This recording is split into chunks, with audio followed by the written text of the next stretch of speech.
Hello and welcome. My name is Yels, and today I invite you to join me on a rather special journey. We will venture deep into the heart of the world's most magnificent wildernesses, from the sun-drenched savannas of Africa to the misty bamboo forests of Asia. Our purpose is not to observe the grand spectacle of nature in its full majestic power, but rather to seek out its most tender and intimate moments. We are here to witness the very beginning of life, to meet the young inhabitants of these vast landscapes. Prepare yourselves for an experience that is sure to touch the very core of your being. The creatures we are about to meet are impossibly small, endearingly clumsy, and overwhelmingly cute. They are the future of their kind, navigating the first tentative steps of their existence under the watchful eyes of their parents. These are scenes of pure, unfiltered innocence, a powerful reminder of the fragility and beauty of new life in the animal kingdom. So sit back, relax, and allow the world to fade away for a little while. Let the enchanting sights and sounds of the wild wash over you. The journey we are about to embark upon is filled with moments of sheer delight and heartwarming tenderness. I promise you, the adorable baby animals we are about to discover will do more than just capture your attention. They will utterly and completely melt your heart. Our first encounter takes us to the vast open plains of the African savanna, a kingdom ruled by the undisputed king of beasts.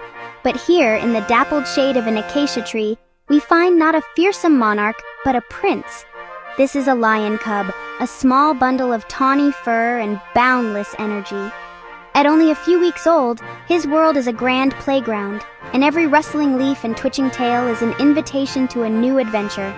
His paws, which will one day be formidable weapons, are for now comically oversized, making his every pounce and tumble a delightful spectacle of uncoordinated glee. He stalks his mother's tail with the intense focus of a seasoned hunter, his tiny body wriggling with anticipation before he launches a playful, if somewhat clumsy, ambush. His siblings are his co-conspirators in mischief, and their days are filled with wrestling matches that are more about tumbling and nipping than establishing any real dominance. These games are not merely for fun, they are the essential lessons of his youth. Through this play, he owns the skills of stealth, strength, and agility that will one day define him as a magnificent predator and the leader of his own pride. For now, though, he is utterly dependent. When his energy wanes, he seeks the comfort and security of his mother. He nuzzles against her formidable frame, a picture of perfect trust and vulnerability. Her gentle rumbles are a soothing lullaby, and her protective presence is the shield against which the dangers of the savannah seem a world away. He is a tiny ball of fluff, but within him beats the heart of a future king, learning the ways of his world one playful pounce at a time. It is a captivating sight, a blend of innocence and instinct. The sun begins to dip below the horizon, painting the sky in hues of orange and purple. The air cools, and the day's games come to a close. The cub, now exhausted from his adventures, curls up beside his mother, his littermates a warm pile of sleeping fur. Here, in the heart of his family, he is safe. He is the embodiment of wild royalty in its most endearing form. A playful prince whose reign over this small patch of savanna is, for now, absolute. His curious blue eyes, which will one day turn a piercing amber, slowly close, dreaming, perhaps, of tomorrow's grand escapades. We leave the sun-scorched plains and travel now to a quieter, more secretive world. Here, beneath the dense canopy of an ancient forest, sunlight dapples the forest floor, creating a mosaic of light and shadow.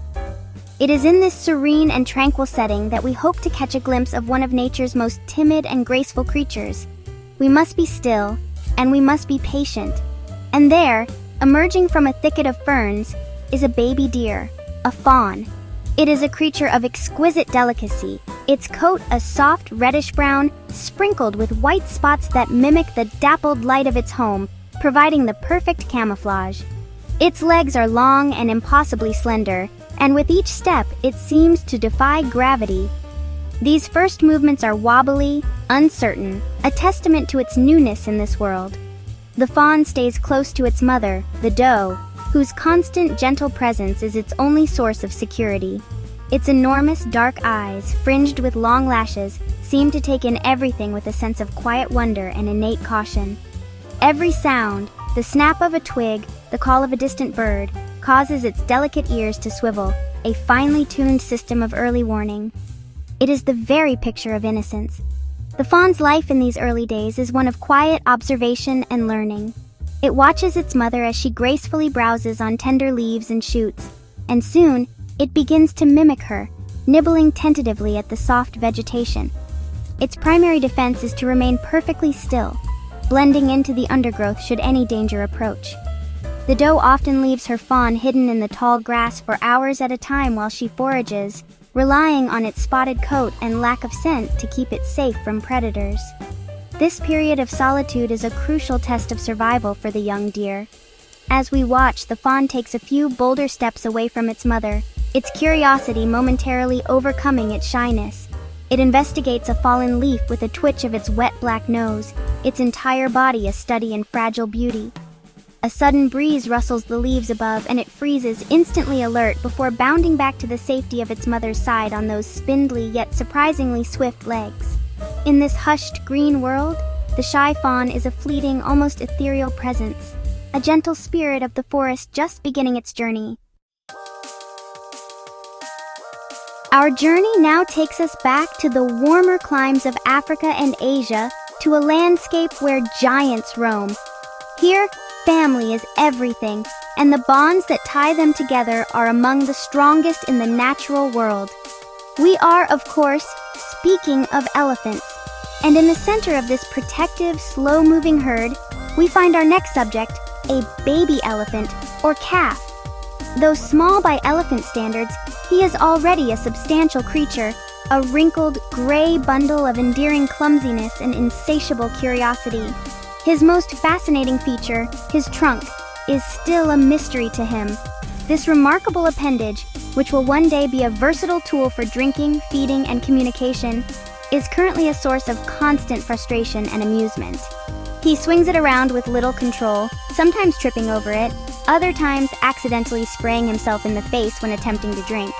He watches the older elephants use their trunks with such dexterity, and he tries to imitate them, fumbling to pick up a stick or a piece of fruit, more often than not failing in his attempts. It's a charming struggle, a young giant learning to master the very thing that defines his species. The calf is never alone. He is enveloped by a fortress of love and protection. His mother is his primary caregiver, but all the females in the herd, his aunts, his cousins, his older sisters, play the role of doting babysitters. They guide him with gentle nudges of their massive legs, shield him from the hot sun with their bodies, and rumble soft reassurances that echo through the ground. If he wanders too far, a chorus of concerned calls will quickly bring him back to the safety of the herd. This communal upbringing is vital for his survival and his education. Play is a serious business for a young elephant. He enjoys chasing birds, mock charging his patient mother, and most of all, engaging in boisterous wrestling matches with other calves. Their favorite playground is the local waterhole, where they splash, spray, and roll in the cooling mud with uninhibited joy. These social interactions are crucial, teaching him the complex social rules and communication skills he will need as an adult. He is a delightful paradox, a powerful animal in a small, vulnerable package, learning about his world through the unwavering support of his enormous, loving family. For our final encounter, we travel to the remote, mist-shrouded mountain forests of central China. This is a unique and precious habitat, the home of a truly iconic and beloved animal. In the heart of a dense bamboo grove, we find a creature that seems almost too cute to be real. It is a baby giant panda, a fluffy, roly-poly ball of black and white fur. At this young age, he is the epitome of adorable clumsiness, a little bear whose every movement is a charming, wobbly effort. His entire world is this forest, and his favorite activity, besides sleeping, is exploring it in his own bumbling way. His mother is a patient and attentive parent. She cradles him gently in her large paws, grooms his thick fur, and carries him from one patch of bamboo to another. For now, he relies on her milk, but he watches her intently as she sits for hours, methodically munching on bamboo stalks. He mimics her, picking up pieces of bamboo, sniffing them, and attempting to chew on them with his tiny, developing teeth. These are the first lessons in a life that will be almost entirely dedicated to consuming this one particular plant. It is a specialized diet that shapes his entire existence. When he's not learning about his future food source, the panda cub is a master of play. His favorite pastime seems to be tumbling. He will climb a short distance up a tree, lose his footing, and roll gently back down to the forest floor, a soft ball of fluff landing with a harmless bounce. He somersaults down small, mossy slopes, seemingly for the sheer joy of it. This clumsy nature is not a weakness, it is part of his charm. He is a solitary creature in the making, and this playful independence is an early sign of the life he will one day lead. As we observe him, he attempts another small climb, his little claws scrabbling for purchase on the bark of a tree. He makes it a few feet up before sliding comically back down, landing in a heap of soft leaves. He simply shakes his head, gets up, and tries again undeterred.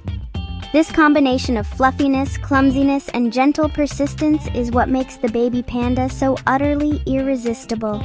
He is a precious symbol of conservation, a living teddy bear navigating the first delightful chapters of his life in his cool, green bamboo kingdom. And so our journey through the secret nurseries of the wild comes to an end.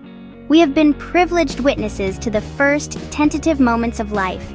The lion cub's playful pounce, the fawn's gentle steps, the elephant calf's clumsy explorations, and the panda's fluffy tumbles, each one a perfect and precious example of nature's capacity for tenderness. These are the faces of the future, the heirs to the world's great wildernesses. Their survival depends not only on the protection of their families, but on the health of the habitats they call home.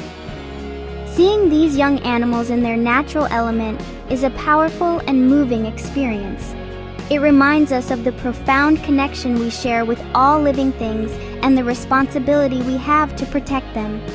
The innocence and vulnerability we've witnessed today are a potent call to action, urging us to cherish and preserve the natural world so that generations of these adorable creatures can continue to thrive for years to come. Their story is our story, a shared narrative of life on this remarkable planet. I hope this glimpse into their young lives has filled you with as much joy and wonder as it has me. Which of these adorable baby animals was your favorite? The princely lion, the shy deer, the playful elephant, or the clumsy panda? Please let us know in the comments below. Thank you so much for joining me on this heartwarming adventure. If you enjoyed it, please consider subscribing to the channel and turning on notifications for more incredible journeys into the animal kingdom. Until next time, stay curious.